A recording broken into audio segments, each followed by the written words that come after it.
Bonjour et bienvenue sur Femmes et Fortune. Aujourd'hui, nous répondons à la question pourquoi bien gérer ton argent peut changer ta vie. Imagine d'abord, tu travailles dur chaque mois, mais à la fin, il ne te reste presque rien. Chaque imprévu devient une catastrophe et tu te demandes mais où part tout mon argent? Aujourd'hui, je vais te raconter 3 histoires qui pourraient être les tiennes, de personnes ordinaires qui ont compris parfois trop tard que bien gérer son argent, ce n'est pas seulement une histoire de chiffres. Et pour commencer, je vais te demander de réfléchir à ceci. Gagner un bon salaire te met-il vraiment à l'abri? Et nous commençons par l'histoire de Jean. Jean a 42 ans. Il est cadre dans une grande entreprise, gagne 3 500 € net par mois. Il vit plutôt aisément, il porte des costumes bien taillés, roule dans une belle berline, sort souvent au restaurant avec ses collègues. Bref, il vit plutôt confortablement. Généralement, il se dit « Pourquoi me priver? Je gagne plutôt un bon salaire. » Alors, il paie ses tournées à ses différents camarades. Ce qu'il ne dit pas, c'est qu'à la fin de chaque mois, il est à découvert de 500 à 800 €. Jean se dit pourtant « Ce n'est pas grave, je m'en remettrai, le mois prochain, ça ira mieux. » Puis un jour, c'est le choc. Un mail tombe en pleine réunion. Plan social, 150 postes supprimés. Jean en fait partie. Il panique et va voir son compte en banque. Zéro épargne, zéro filet de sécurité. Il se demande alors comment ai-je pu gagner autant d'argent mais n'avoir rien aujourd'hui? Ce qu'il réalise, c'est qu'avoir un bon salaire ne suffit pas. Ce qui compte, c'est comment on le gère. La leçon à retenir de l'histoire de Jean est que peu importe combien tu gagnes d'argent, si tu ne le contrôles pas, c'est lui qui contrôlera les choix que tu as à ta disposition. Et toi aujourd'hui, est-ce que tu serais capable de tenir plusieurs mois sans revenu? Est-ce que ton niveau de vie dépend uniquement de ton salaire ou as-tu mis des processus en place pour pouvoir gérer ton argent? Si tu te dis « je verrai plus tard », attention, c'était aussi le cas de Sarah. Sarah a 30 ans, elle est consultante en marketing et gagne 2 800 € net par mois. Elle est sociable, intelligente, ambitieuse, elle adore voyager, sortir avec ses amis, acheter les dernières tendances mode. Bref, elle se dit souvent « l'argent, c'est fait pour en profiter, non ?» Ses parents lui ont dit d'épargner, ses amis aussi. Elle sait qu'elle devrait le faire.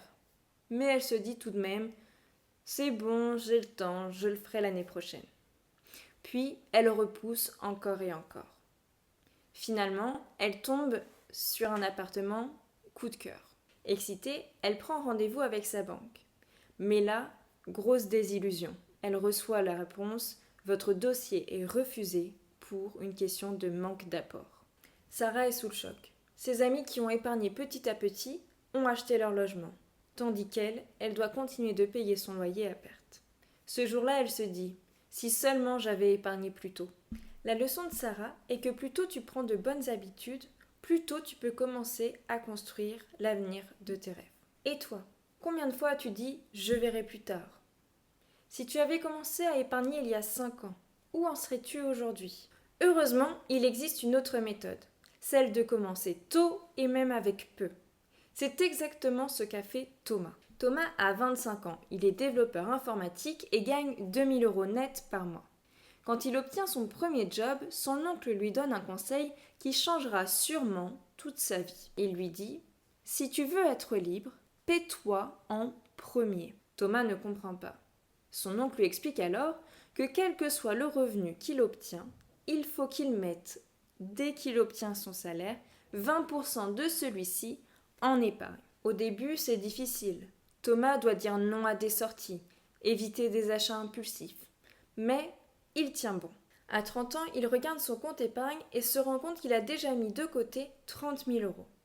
30 000 € sans même y réfléchir. Grâce à ça, il peut lancer un projet professionnel sans stress, avoir un apport pour un projet immobilier, voyager sans se demander si à son retour il pourra payer son loyer, ou même investir et faire travailler son argent. Ce jour-là, il se dit « j'ai bien fait de commencer tôt ». La leçon de Thomas est que les petites habitudes financières mises en place aujourd'hui permettent de créer ta liberté de demain.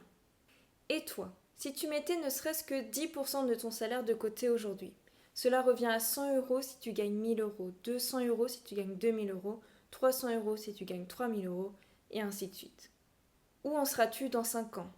Combien auras-tu sur ton compte? Et surtout, Qu'est-ce que ça te permettra de réaliser? À quoi servirait cet argent? Qu'est-ce que tu pourrais en faire? 3 histoires pour 3 leçons. Tout d'abord, gagner beaucoup d'argent ne te met pas à l'abri si tu ne sais pas le gérer. Ensuite, repousser ton épargne, c'est aussi repousser la date à laquelle tu pourras réaliser tes rêves. Et enfin, les petites habitudes financières sont les plus puissantes sur le long terme. Mais surtout, gérer son argent, ce n'est pas se priver. C'est avant tout s'acheter de la liberté pour le futur. Pose-toi cette question. Est-ce qu'aujourd'hui, tu contrôles ton argent pour réaliser la vie de tes rêves?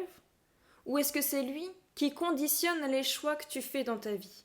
Si tu veux inverser la balance, commence maintenant et même petit. Le plus important, c'est de commencer pour créer ton habitude. Et toi, quel est le premier changement que tu veux voir dans tes finances? N'hésite pas à le mettre en commentaire, comme ça nous pourrons en discuter ensemble.